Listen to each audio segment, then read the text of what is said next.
خب سلام و شب بخیر خدمت بینندگان عزیز. در ویدیو امروز یک موشکافی تریلر داریم. تیزر رو ببینیم. 10 mics, then your asses better be in formation north of the stadium. Orders are anytime, any place. Sergeant J, keep your scouts in line. Can we make a pit stop at the Komatsu? The new guy is low on rations. Make it fast, guys. Who's that, a K-pop star? The new supreme leader of North Korea. Oh shit, that dude looks younger than I am. You guys heard that?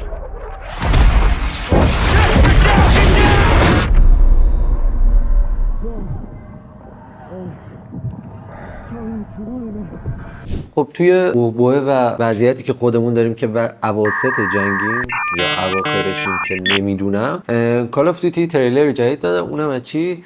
MW جدید از ریبوتاشه، MW4. طبق اطلاعات رسمی منتشر شده و حالا تریلری که نشون دادن یه سری اطلاعات تقریبا از بازی در اومد که امروز میخوایم با هم موشکافیش کنیم.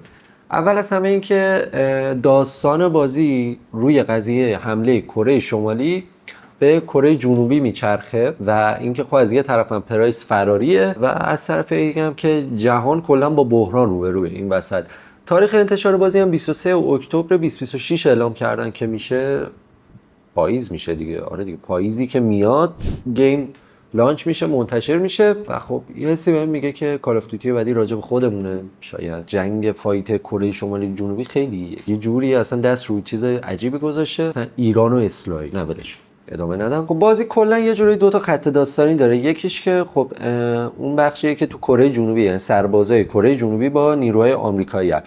یه بخشش هم پرایسیه که الان تحت تعقیبه و یه جورای فراریه. خب من یه فلش بک میذارم به قبل برای کسایی که دقیقاً نمیدونن که توی آخر MW3 جدید چه اتفاقی افتاد. اولا که نیروی ویژه 141 همون تسک فورس 141 دنبال خب تهدید اصلی بازی یعنی ماکاروف بود. این وسط که دنبال ماکاروف بودن، سوپ هم کشته میشه یا مکتوبیش که خب یکی از دوستا همرزای اصلی کاپیتان پرایس بوده. وقتی این اتفاق میفته کاپیتان پرایس هم میزنه به سیم آخر و دیگه خب به اون قوانین نظامی هم خیلی پایبندی و اینجوریه که خودم باید اطلاعات عدالت رو انجام بدم که این وسط با کاری که میکنه حالا جنرال شپرد رو میکشه و خب جنرال شپرد کی بوده؟ یکی از فرمانده های نظامی آمریکا بوده. به هر حال یک بالارده بوده ولی در پشت‌پرده داشته یه سری اطلاعات رو رد و بدل میکرده به صورت غیر قانونی که خب با این حال با وجود این موضوع که پرایس هم میکشدش، به هر حال یک عضو ارتش آمریکا بوده که کشته شده و دیگه پرایس با این کارش عملا نه مأموریتی بهش میدن، تحت تعقیب میشه دیگه. یعنی یه جورایی اون سمتی که داشته از بین میره و یک جرمی انجام داده. حالا چه اتفاقاتی میفته؟ دیگه عضو رسمی ارتش نیست. خب دولت‌ها و سازمان‌های اطلاعاتی دنبالشن، تبدیل به یه فرد تحت تعقیب شده، دیگه هم نمیتونه به صورت قانونی عملیات انجام بده. اینجا دقیقاً جاییه که داستان MW4 یا MW4 میاد آغاز میشه و شروع میشه که اینجا پرایس در اصل دنبال ماکاروف میگرده که حالا طبق چیزایی که مدیر شده میگه که در نهایت بهش هم میرسه و میکشتش.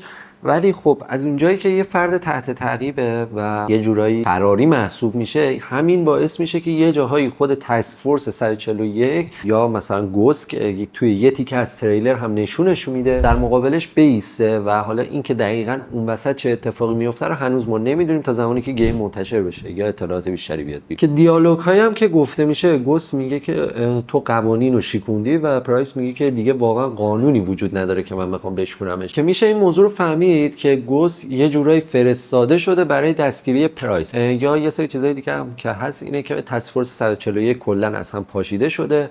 حالا اینکه این دشمنی ادامه داره یا صرفا یک تیکه از گیمه برای هایپ کردن طرفدارا رو نمیدونیم، ولی ممکنم هست که این دشمنی تا آخر گیم ادامه داشته باشه و نسخه‌های بعدی هم برسه. چیزی که تو تریلر میبینیم که کره شمالی یک حمله خیلی گسترده رو به کره جنوبی میکنه که نیروهای کره جنوبی و به همراه نیروهای آمریکایی هم خب مجبور به مقابله میشن و باید دفاع کنن از خودشون و اینجا جاییه که یک بحران در سطح جهانی هم شروع میشه توی قضیه بازی. چه شخصیت‌هایی ما تو تریلر دیدیم؟ یکیش سارجنت جی بود یا گروهبان جی که یکی از سربازای کره جنوبیه و احتمال زیاد بخش زیادی از کمپین بازی هم ما با همین شخصیت جلو میبریم، یعنی توی کالبد این شخصیتیم و از زاویه دید این شخصیت داستان جلو میبریم. یکی دیگهش سوتوان وسته که در واقع فرمانده مشترک نیروهای آمریکایی و کره جنوبیه و یه شخصیت قدیمی هم برگشته به بازی به نام کورپرال دون. درست گفتم دیگه؟ کورپرال دون زبونم میگیره که در واقع یکی از رنجرهای MW2 قبلی محسوب میشه که خب بازگشتش برای طرفدارا خیلی خفن بوده. یه شخصیت دیگه که می‌بینیم شخصیت والریای که در واقع رهبر کارتل لاس آلماس، قاچاقچی اسلحه است و دیتا هم جابجا میکنه دیگه، دیتاهای مهم. و یه شخصیت زن مرموز کره شمالی هم می‌بینیم که احتمالاً دست راست فرمانده نیروهای کره شمالیه و مثل اینکه خیلی چیزا در دستش هست و یکی از آنتاگونیست های اصلی بازی هم حتی محسوب میشه، ولی خب فعلا اطلاعات بیشتری ازش نداریم. توی MW4 یه سلاح خیلی مرموز پیشرفته هم هست که فعلا اشاراتی البته بهش شده ولی خب دقیقا نمیدونیم چیه بخوام بهتون بگم.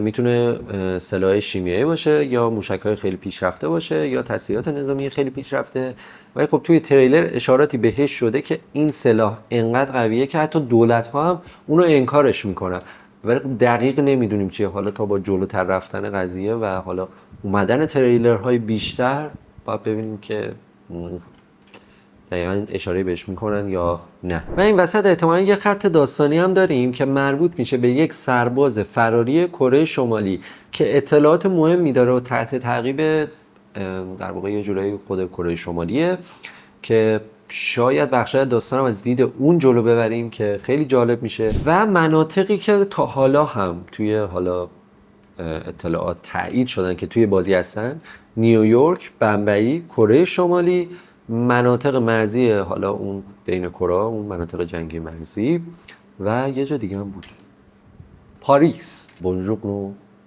موسیو. این بود نسبتا کل دیتایی که ما از این یه تریلر میتونستیم در بیاریم، موشکافیش کنیم و ببینیم که چه اطلاعاتی بهمون از این کال آف جدید میده. البته که طبق کمپین‌های قبلی کال آف من هنوزم خودم خیلی بهش امیدوار نیستم، ولی خب امیدوارم کال آف بازم به اون اوج خودش بتونه برگرده، جایی که قضیه پول اونقدر مهم نبود و کمپین‌های خفنی میساخت برای پلیراش سوای قضیه مولتی پلیر.